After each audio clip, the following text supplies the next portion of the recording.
ನಮಸ್ಕಾರ ಗೆಳೆಯರಿ, ಎಲ್ರಿಗೂ Umakant guide YouTube ಚಾನಲ್ಗೆ ಸ್ವಾಗತ ಸುಸ್ವಾಗತ. ಸ್ನೇಹಿತರೆ, ಇವತ್ತು ನಮ್ಮ ಕನ್ನಡದ ಉದಯೋನ್ಮುಖ ನಟರಾಗಿರೋಂಥವ್ರು, ನಿರ್ದೇಶಕರಾಗಿರೋಂಥವ್ರು, ಜೊತೆಗೆ ನಿರ್ಮಾಪಕರಾಗಿ ಕೆಲಸ ಮಾಡಿದಂಥ ಕನ್ನಡದ ತುಂಬ ಕನಸುಗಾರ ಅಂತ ಹೇಳ್ಬೋದು. ಅವರೇ ದಿಲೀಪ್ ರಾಜ್ ಅವರು. ಇವತ್ತು ಬೆಳಗಿನ ಜಾವ 5:30-6 ಗಂಟೆಗೆ ವಿಧಿವಶರಾಗಿದ್ದಾರೆ. ಸ್ನೇಹಿತರೆ, ಅವ್ರ ಬಗ್ಗೆನೇ ಇವತ್ತು ಮಾತಾಡಬೇಕಂತ ಅನ್ನಿಸ್ತು. ಎರಡು ಮಾತು ಸಂತಾಪ. ಯಾಕೆಂದರೆ ಸುಮಾರು 4 ವರ್ಷದಿಂದನೇ ಅಪ್ಪು ಸರ್ ನೋವನ್ನು ಇನ್ನೂ ತಡ್ಕೊಳಕ್ಕಾಗ್ತಾಯಿಲ್ಲ. ದೈಹಿಕವಾಗಿ ಹೋಗಿಬಿಟ್ಟಿದ್ದಾರೆ ನಮ್ಮದು. ಇಲ್ಲಿ ವಿಚಿತ್ರ ಏನು ಅಂದರೆ, ಬಾಡಿ ಬಗ್ಗೆ, ಜೀವನದ ಬಗ್ಗೆ ಕೇರ್ ಮಾಡಿರೋರು, ಆಹಾರದ ಬಗ್ಗೆ ಕೇರ್ ಮಾಡಿರೋರು, ಹೌದಾ, ಇಂಥ ಕಲಾವಿದರು, ಸಾಧಕರು ಸಾವಿಗೆ ಹತ್ತಿರ ಆಗ್ತಾಯಿರೋದು. ಇದು ಏನಾಗ್ಬಿಟ್ಟಿದೆ ಅಂದರೆ, ಈ ನರ್ವಸ್ ಆಗಿರೋ ವ್ಯಕ್ತಿಗಳನ್ನ ಇನ್ನಷ್ಟು ನರ್ವಸ್ ಮಾಡಿಸ್ತಾ ಇದೆ. ಇದು ಹೆಂಗೆ ಅಂದರೆ, ಇವ್ರ ಥರ ನಾವು ಏನೋ ಮಾಡ್ಬೇಕು ಜೀವನದಲ್ಲಿ ಸಾಧನೆ, ನಾವು ಬಾಡಿ ಫಿಟ್ಟಾಗಿ ಇಟ್ಕೋಬೇಕು ಜಿಮ್ಮಿಗೆ ಹೋಗ್ಬಿಟ್ಟು, ಅಲ್ವಾ. ನಾವು ಇವ್ರ ಥರನ ಸಿನಿಮಾ ಸೀರಿಯಲ್ ಆ್ಯಕ್ಟರಾಗಿ ಮಾಡಬೇಕು ಅನ್ನೋರಿಗೆ ಇದು ಬರಸಿಡಿಲ್ಲ ಇಂಥ ಸುದ್ದಿಗಳು. ಅದು ಸಿನಿಮಾಗಳಲ್ಲೇ, ಸಿನಿಮಾ ನಟರಲ್ಲೇ ಹೆಚ್ಚಿಗೆ ಆಗ್ತಾ ಇರೋದಂತ ಎಷ್ಟೋ ಜನ ಹೇಳ್ತಾ ಇದ್ದಾರೆ, ಎಲ್ಲೊಂದು ಡಾಕ್ಟರ್ಸು ಕೂಡ. ಈಗ ನಮ್ಮ ದಿಲೀಪ್ ಸರ್ ವಿಷಯಕ್ಕೆ ಬಂದರೆ, ಅವರ ಮೊದಲನೇ ಸಿನಿಮಾ ಬಾಯ್ ಫ್ರೆಂಡಿಂದ ಹಿಡ್ಕೊಂಡು 2005 ಅನಿಸುತ್ತೆ, 4-5.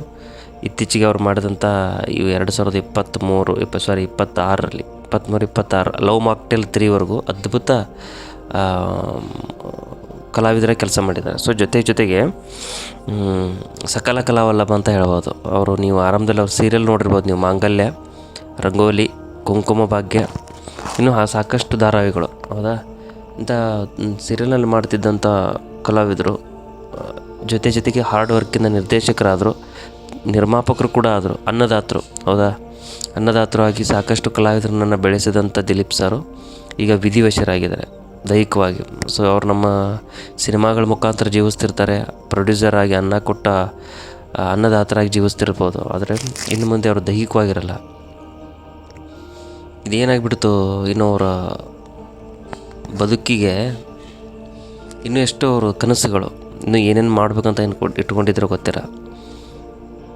ಇದೇನಾಗ್ಬಿಡ್ತು ಅಂದರೆ, ಎಲ್ಲವೂ ಅವ್ರ ಜೊತೆಗೇನೋ ಹೋಗಿತ್ತು ಅಂತ ಅನಿಸುತ್ತೆ. ಅದು ಇನ್ನೊಂದು ತುಂಬ ಆಘಾತಕಾರಿ, ತುಂಬ ಅದ್ಭುತ ಹೆಲ್ದಿ ಲೈಫ್ ಸ್ಟೈಲ್ ಇದ್ದಂಥವ್ರು.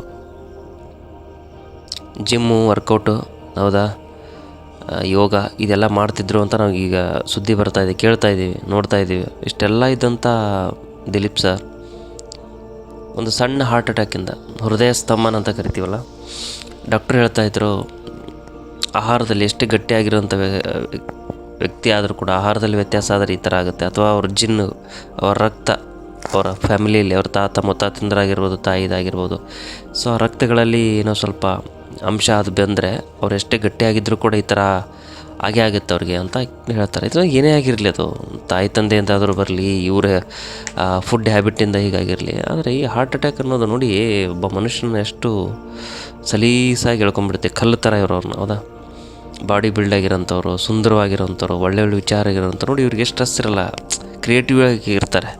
ಏನಿರುತ್ತೆ ಹೇಳಿ ಇವ್ರಿಗೆ ಸ್ಟ್ರೆಸ್? ಈಗ ತುಂಬ ಚಟಗಳನ್ನ ಮಾಡಿಕೊಂಡು ಆ್ಯಕ್ಟಿವಿಟಿ ಆಗಿಲ್ಲ, ಬ್ರೈನ್ಗೆ ಯಾವುದಕ್ಕೂ ಕೆಲಸ ಮಾಡಲ್ಲ, ಸರಿಯಾಗಿ ದುಡಿಯಲ್ಲ, ಕೆಲಸನೂ ಮಾಡಲ್ಲ, ವೇಸ್ಟ್ ಬಾಡಿ ಅಂತ ಬಿದ್ದವ್ರಿಗೆ ಆಗಲಿ, ಇದನ್ನು ಅವ್ರು ಯಾವುದ್ರಲ್ಲೂ ಆ್ಯಕ್ಟಿವಿಟೀಸ್. ಸೊ ಇವ್ರು ಹೆಂಗಿರ್ತಾರೆ ಅಂದರೆ, ಸಂಶೋಧನೆ ಮಾಡ್ತಿರ್ತಾರೆ. ಒಂದು ಕತೆ ಬರೆಯೋದಾಗಿರ್ಬೋದು, ಆ್ಯಕ್ಟಿಂಗ್ ಆಗಿರ್ಬೋದು, ಅಥವಾ ನಿರ್ದೇಶನ ಆಗಿರ್ಬೋದು, ಮಾತುಕತೆ ಆಗಿರ್ಬೋದು. ಸೊ ಈ ಥರ ಇಷ್ಟು ಗಟ್ಟಿಯಾಗಿರೋಂಥವ್ರಿಗೆ ಹೀಗೆಲ್ಲ ರೋಗಗಳು ಬಂದು ಹಾರ್ಟ್ ಅಟ್ಯಾಕ್ ಆಗೋದಾಗಲಿ ಆಗುತ್ತೆ ಅಂದರೆ, ಸೊ ಇಲ್ಲಿ ಕ್ರಿಯೇಟಿವಿಟಿಗೂ ಬೆಲೆ ಸಿಗ್ತಾಯಿಲ್ಲ ಅಂತ ಅರ್ಥ, ಹೌದಾ. ಏನೇ ಮಾಡದೇ ಇರೋಂಥ ಕಲ್ಲು ಬಂಡೆ ಥರ ಇರೋಂಥ ವ್ಯಕ್ತಿಗಳಿರ್ತಾರಲ್ಲ, ಅವ್ರಿಗಾಗುತ್ತೆ ಅಂದರೆ ಓಕೆ, ಎಲ್ಲ ಇರುತ್ತಲ್ಲ. ಸೊ ಎಲ್ಲ ಇದ್ದರೂ ಕೂಡ ಹಾರ್ಡ್ ವರ್ಕ್ ಮಾಡೋರು, ಓದೋರು, ಹೌದಾ, ವರ್ಕೌಟ್ ಮಾಡೋರ್ಗೂ ಈ ಥರಗಳಾಗ್ತಾಯಿದೆ. ಈಗ ಅಪ್ಪು ಸರ್ದೇ ನೋಡಿ ಸಾಕಾಗಿತ್ತು. ಅದೇ ಒಂದು ದೊಡ್ಡ ಶಾಕ್ ಅದು ಸೂರ್ಯಚಂದ್ರವ್ರಿಗೆ ಮರೆಯೋಕ್ಕಾಗದಿರೋಂಥ ಶಾಕ್. ಜಿಂಕೆ ಮರಿ ಥರ ಇದ್ದಂಥ ವ್ಯಕ್ತಿ ಈಗ ನೋಡ್ತಾಯಿದ್ರೆ ದಿಲೀಪ್ ಸರ್ ಹಂಗಾಗಿಬಿಡ್ತು. ಒಂದು ಸಲ ಹೇಳಿದ್ರೆ ಮಾತುಗಳೇ ಬರಲ್ಲ. ಸೊ ಅದಕ್ಕೆ ಇವತ್ತು ಶ್ರದ್ಧಾಂಜಲಿ ಅರ್ಪಿಸ್ಬೇಕಂತ ಅನ್ನಿಸ್ತು. ದಿಲೀಪ್ ಸರ್, ದೇವರು ನಿಮ್ಮ ಆತ್ಮಕ್ಕೆ ಶಾಂತಿ ಕೊಡಲಿ, ಹೌದಾ. ಯಾವುದಾದ್ರೂ ರೂಪದಲ್ಲಿ ಹುಟ್ಟು ಬನ್ನಿ, ಜೊತೆಗೆ ನಿಮ್ಮ ಕುಟುಂಬಕ್ಕೂ ನಿಮ್ಮ ನೋವನ್ನು ಭರಿಸುವಂಥ ಶಕ್ತಿ ಕೊಡಲಿ ಅಂತ ಹೇಳಿ ನನ್ನ ಮಾತನ್ನು ಮುಗಿಸ್ತಾ ಇದ್ದೀನಿ. ನಮಸ್ಕಾರ.